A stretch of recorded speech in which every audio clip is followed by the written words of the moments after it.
But they were good guys, and they tried to give me a chance to do the right thing. I got both Bobby and Brad got fired from the Secret Service. And when you're fired in federal government, you're not fired, you're transferred to another agency is what happens. So what happens is when they finally find out that I'd been screwing them over, I'd ripped them off for committed crime for 10 months inside of the offices. We had this operation called Operation Rolling Stone, and an associate of mine by the name of Sean Mims, I had taught him how to do this tax return fraud that I was doing. So they go to arrest him. When they arrested him, there was absolutely no evidence in his apartment. The apartment manager, he was living in Los Angeles, the apartment manager comes out and tells him, hey, the night before he had a U-Haul, packed out all kinds of shit. Don't know what it was. So they figure it was all the evidence. So they come back in the office the next day. They want me to take a polygraph test. I'm like, no, not going to do it. So they get my lawyer on the phone. My lawyer's like, well, have you done anything? And I was like, yeah. And he was like, well, you could always try to lie and pass the test. If not, they're going to throw you back in jail. And I'm like, okay, let's roll those dice. So they asked me 3 questions. Have you accessed a computer out of work? Have you talked to the press? Have you informed anyone of any investigations? I failed all 3 questions. All right. Revoked the bond, sent me back to the county jail in Charleston, South Carolina. 3 days later, what goes on is Jim Ramacone, Bobby Kirby, both Secret Service agents, they pull me out of the cell down there in Charleston. They've got a Miranda waiver. They've already searched my apartment. They found prepaid debit cards, cash, IDs, all this other bullshit. So they find all that. Ramacone's pissed off. Bobby's upset. And what had happened is when I failed the polygraph, Brad and Bobby, they want to search my apartment. And I'm like, go and search it. Let me go with you. And they're like, okay. So as they walk in the apartment, I get them distracted. I looked at Brad and I was like, hey, man, you want to see what kind of porn I've got? He's like, yeah. So he comes in the bedroom. I've got a stack of the DVD porn and all that. I was like, look, man, got this. So I'm showing him that. Bobby's searching in the kitchen and the living room. The shit that I've got that's important is in the closet in the bedroom. So Brad, he's distracted by that, and I start talking to him about these strippers that I'm dating. Mm-hmm. So he's talking about that. He just kind of glances around, doesn't do anything else. And I didn't know, it took until I think I met Bobby in 2017. I didn't know that's what got him fired right there. They trusted me when they went in the apartment not to do a real thorough search. They just, when I told them nothing was there, they believed that bullshit. So what happens is later on, they didn't find anything on that search. Later on, some more agents come in, do a thorough search, find all kinds of bullshit.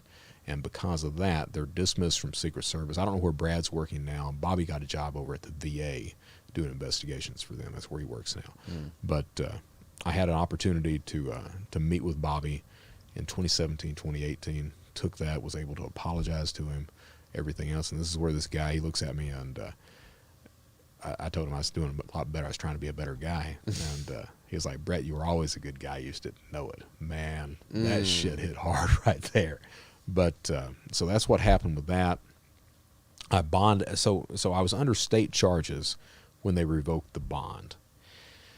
Judge reinstates the bond because they revoked the bond improperly. No one calls the Secret Service to tell them I got out of prison, or not out of prison, but out of jail.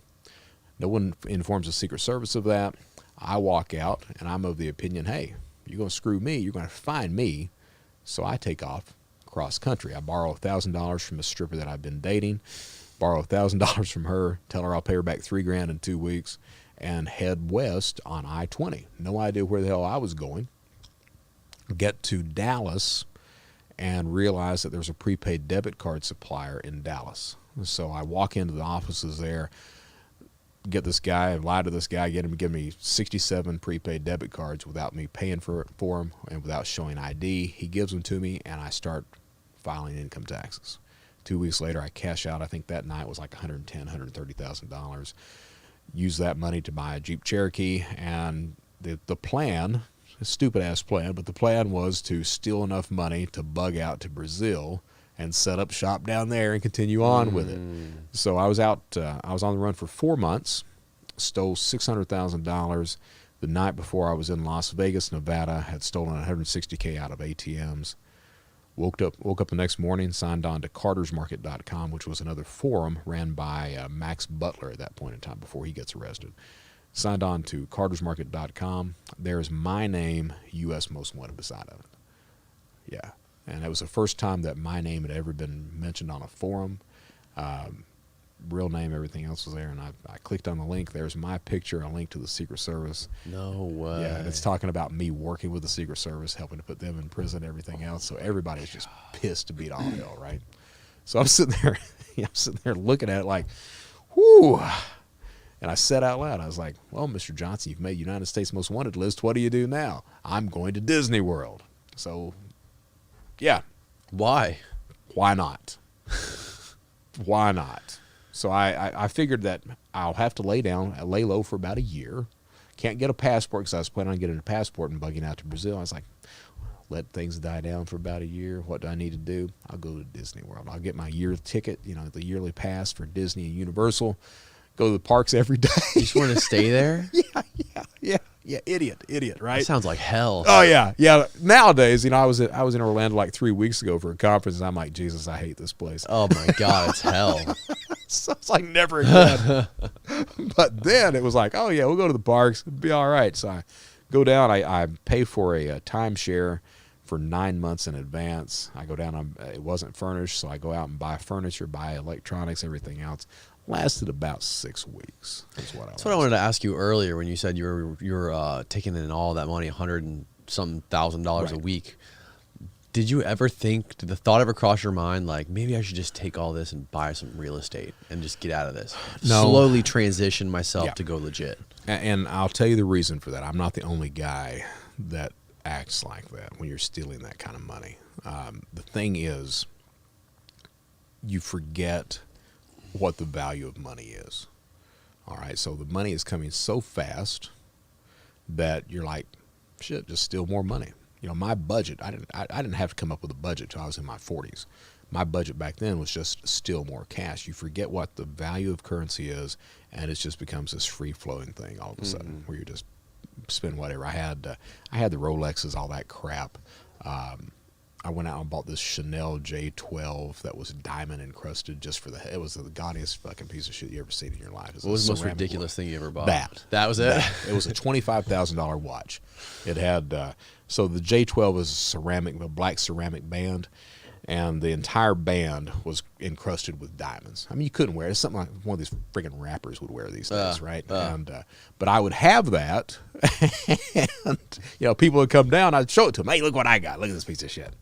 It was weird stuff like that. So you forget the amount of money, the value of currency. Like you would go in my guest bathroom, and one of the drawers had $10,000 of cash in it.